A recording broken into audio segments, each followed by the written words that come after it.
ایک ایسی بیماری جس نے نہ جانے کتنے خاندانوں کی خوشیاں چھین لی، کتنے گھروں کے چراغ بجھا دیے اور کتنے لوگوں کو یہ سوچنے پر مجبور کر دیا کہ آخر ہماری وادی میں یہ سب کیوں بڑھ رہا ہے۔ لیکن اس کے باوجود کسی کو یہ پرابلم دکھائی نہیں دے گی، کسی کو کوئی فرق نہیں پڑتا کہ کشمیری سڑ جائیں مر جائیں، بس اپنی سیاسی کرسی بچی رہنی چاہیے۔ کشمیر کی خوبصورت وادی جہاں صرف قدرت کے نظاروں کی بات ہوتی تھی، آج وہاں ایک ایسا لفظ لوگوں کو خوف زدہ کر رہا ہے جس کا نام سنتے ہی ہر گھر میں خاموشی چھا جاتی ہے۔ رپورٹس بتاتی ہے جموں کشمیر میں پچھلے کچھ برسوں کے دوران کینسر کے ہزاروں کیسز سامنے آئے۔ سوال آنکڑوں کا نہیں ہے، تفصیلات بتاتا ہوں جس سے آپ حیران بھی رہ جائیں گے، لیکن سوال یہ ہے کہ آخر کشمیر کے لوگوں کو یہ خطرہ کیوں گھیر رہا ہے۔ کشمیر کا ہر شخص جانتا ہے، ہر خاندان جانتا ہے کہ ان کے رشتے، ان کے اپنے ان کے لیے کتنے عزیز ہیں، کتنی اہمیت رکھتے ہیں۔ جب کسی گھر میں کوئی شخص بیمار ہوتا ہے نا، تو صرف ایک انسان نہیں، پورا خاندان تکلیف سے گزرتا ہے۔ ایک ماں کی آنکھوں میں خوف ہوتا ہے، ایک باپ اپنے بچوں کے مستقبل کے لیے پریشان ہوتا ہے، اور ہر ایک گھر جہاں پہ خوشیوں سے لبریز ہوا کرتے تھے، اچانک اسپتالوں کی چکر میں الجھ جاتا ہے۔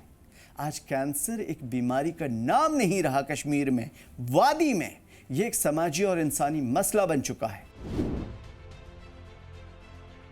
گزشتہ 5 سالوں کا آنکڑا سن لیجئے، جموں کشمیر میں تقریباً 70,000 سے زیادہ کینسر رپورٹ سامنے آئی۔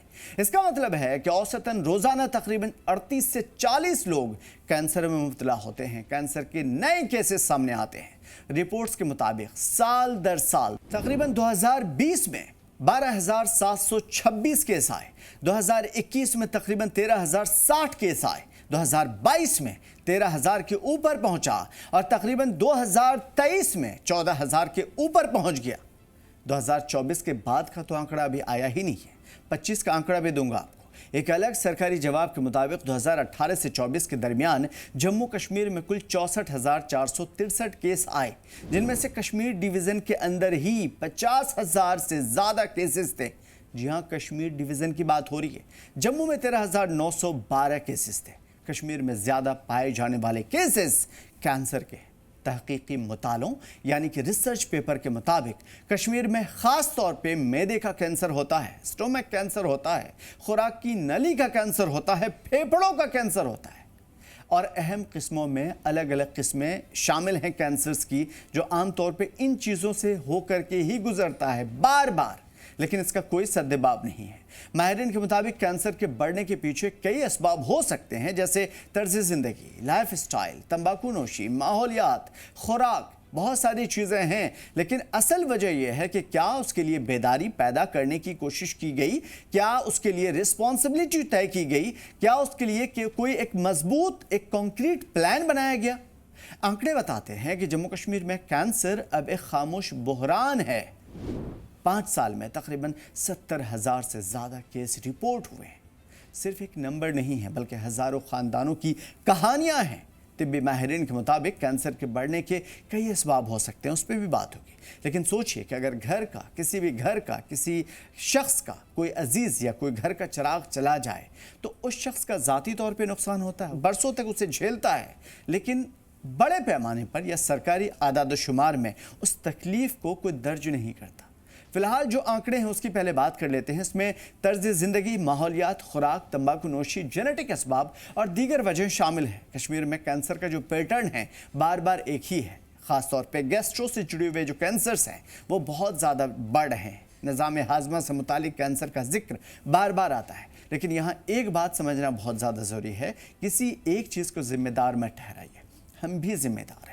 صرف حکومت، انتظامیہ ہی اس کے لیے ذمہ دار نہیں ہے، بلکہ ہمارے اندر بھی کمی ہے۔ اب سوال یہ ہے کہ کیا ہم صرف آنکڑے دیکھیں، اصل ضرورت کو نظر انداز کر دیں، خود کو باخبر نہ کریں، بیماری کے بارے میں اگر بات کریں، علامات کے بارے میں نظر انداز کریں، وقت پر چیک اپ نہ کروائیں، تو پھر ذمہ دار کون ہوا؟ کینسر کے خلاف سب سے بڑا ہتھیار صرف علاج نہیں ہے بلکہ آگاہی ہے، بیداری ہے، بروقت تشخیص ہے، آئیڈینٹیفیکیشن ہے۔ کشمیر والوں، ہم نے اپنی زندگی میں بہت سے چیلنجز دیکھے ہیں، مشکل حالات دیکھا ہے، نقصان دیکھا ہے، لیکن صحت ایک ایسی جنگ ہے جس میں ہمیں ایک دوسرے کا ساتھ دینا ہوگا۔ ہر طرح کی جنگ کا ہم نے ایک ساتھ مقابلہ کیا ہے۔ یہ وقت الزام لگانے کا نہیں ہے، یہ وقت جاگنے کا ہے۔ اپنے خاندان کے لیے، اپنے بچوں کے لیے، اپنے آنے والی نسلوں کے لیے۔ کینسر ایک مشکل جنگ ہے، لیکن لا علمی، آگاہی نہ رہنا اس جنگ کو اور مشکل بنا دیتی ہے۔ ضرورت اس بات کی ہے کہ ہم خوف کے بجائے علامات کو ڈھونڈیں، احتیاط کریں، اپنے صحت کو ترجیح دیں، کیونکہ کشمیر کی اصل طاقت اس کے پہاڑ میں نہیں ہے، اس کے جھیلوں میں نہیں ہے، اس کی اصل طاقت یہاں کے لوگ ہیں، ہم اور آپ ہیں۔ ان لوگوں کی حفاظت جو عام عوام ہے، ہم سب کی ذمہ داری ہے، لیکن پہلے اپنی ذمہ داری خود سے طے ہوتی ہے، اور یہ ذمہ داری ہم تبھی طے کر سکتے ہیں جب آگاہی رکھیں۔